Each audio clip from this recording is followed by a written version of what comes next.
Ketika rumah tangga hilang berkah, itulah tema yang kita angkat pada kesempatan siang hari ini dalam Damai Indonesiaku bersama guru-guru kita Habib Nabil Al-Musawa dan juga Jufri. Nah, kemudian kami persilakan para jamaah untuk kembali bertanya. Yang pertama ada Bapak Yusuf yang akan dijawab oleh Habib Nabil Al-Musawa. Bapak Yusuf boleh berdiri silakan.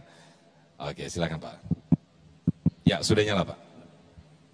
Bismillahirrahmanirrahim. Assalamualaikum warahmatullahi wabarakatuh. Waalaikumsalam warahmatullahi. Nama saya Yusuf dari Mekarwangi, Tanah Sareal, Kota Bogor. Pertanyaan saya, bagaimana tahapan-tahapan dalam mendidik anak dalam supaya HP-nya itu tambah berkah gitu. Ya, Apanya Pak? HP? Iya, HP. Mendidik anak dalam penggunaan HP. Menggunakan gadget? Iya, gadget supaya menambah keberkahan, bukan malah nambah banyak maksiat dengan HP yang anak-anak miliki, kadang-kadang sudah diberikan.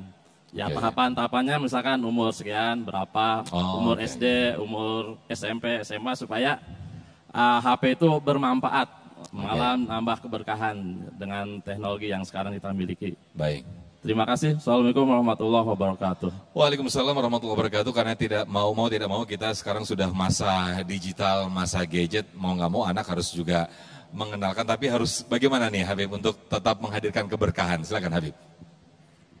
Izin Ustaz. Baik, Bismillahirrahmanirrahim. Pak Yusuf dan juga seluruh Bapak Ibu sekalian yang sudah punya anak. Dan juga anak-anakku sekalian, bagaimana kita berinteraksi dengan handphone, ya, atau dengan juga mungkin laptop, ya, dan sebagainya. Jadi begini, yang pertama adalah biasakan untuk supaya anak itu dari kecil tidak terus-menerus memegang handphone, ya. Saya misalnya salah satu contoh anak saya yang paling kecil itu saya kasih waktu untuk pegang handphone. Dan biasanya dia baru boleh pegang handphone kalau dia berprestasi. Nah, hafalkan surah ini. Nah, itu tugas sekolahnya ada, ya. Nah, ketika kemudian dari murojaah itu SD dia, ya, kelas 1. Ketika, karena sekarang itu di SD aja di sekolahnya itu sudah apa-apa pakai handphone. Tadinya saya juga nggak mau ngenalin handphone dari kecil. Di sekolah itu udah harus pakai handphone. Jadi caranya gimana? Saya pegang itu handphone. Kalau kamu hafal surat ini, nanti Abi kasih kesempatan megang handphone. Senang dia. Hafal, sebentar aja hafal. Kenapa? Dia mau ngejar rewardnya itu. Pegang handphone. Nah, ketika megang handphone, saya duduk di situ. Saya lihat apa yang dia mainin gitu ya. Kalau game atau apa yang dia tonton. Ya. Kalau dia nonton TV, ya begitu juga. Syarat belajar, ya apa yang diinikan. Kalau sudah selesai bisa dites sama Abi atau sama Umi. Nah, habis itu boleh nonton. Mau nonton YouTube boleh nonton. Saya duduk di sebelahnya atau ibunya duduk di sebelah. Lihat yang itu jangan itu, pindahin. Bimbingan itu ketika kita biasakan dari kecil, saya ulangi, dari kecil. Anak tidak ada ketergantungan sama handphone, satu.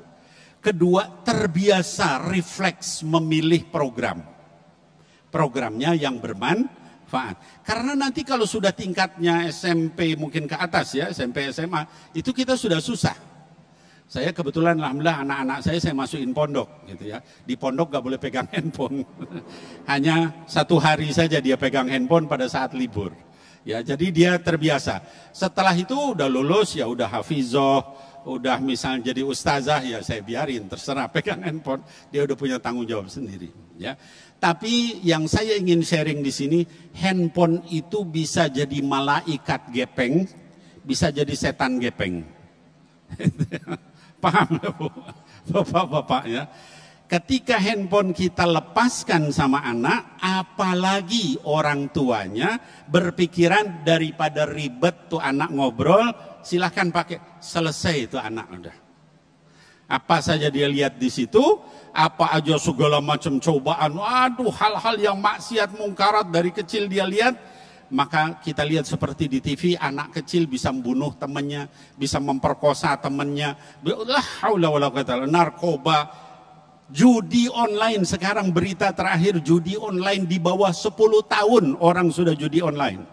Kenapa? Orang tua yang membebaskan setan gepeng itu di rumahnya. Ya. Jadi sekali lagi saran saya adalah arahkan anak itu dari kecil, berikan reward. Kalau dia kemudian terus nonton yang nggak benar, kasih punishment.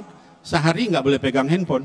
Sini, Abu ambil, Abu bawa dakwah. Nangis dia gitu. Tapi habis itu dia nggak ngulang lagi. Setelah itu dia hati-hati. Sehingga alhamdulillah gitu. Bahasanya, ya lalu kemudian cara berpikirnya itu terkontrol dari kecil.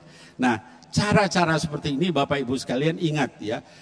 Saya tidak menyatakan jangan pegang handphone. Handphone itu banyak baiknya. Kalau diarahkan untuk kebaikan. Ada ceramah ustadz, ada ilmu Islam, ada tentang macam-macam, sirah Nabi, sahabat, ulama, banyak ya, ceramah-ceramah, tapi harus diarahkan sama orang tuanya ya. Jadi sekali lagi kita biasakan dari kecil, kemudian nanti anak akan terbiasa sampai besar, dia akan tahu bahwa ini hanya wasilah untuk masuk neraka atau masuk ke dalam surganya Allah Subhanahu wa taala. Jangan sampai kita salah. Wallahu a'lam bissawab. Masya Allah, syukran jazilan, jazakumullah habibana atas jawabannya. Nah, ini mudah-mudahan tergantung bagaimana kita perlu membedakan antara keras, disiplin dan tegas ya Habib ya, untuk kepada anak-anak kita. Ini semua untuk kebaikan anak-anak dan juga keberkahan di dalam rumah tangga kita. Nah,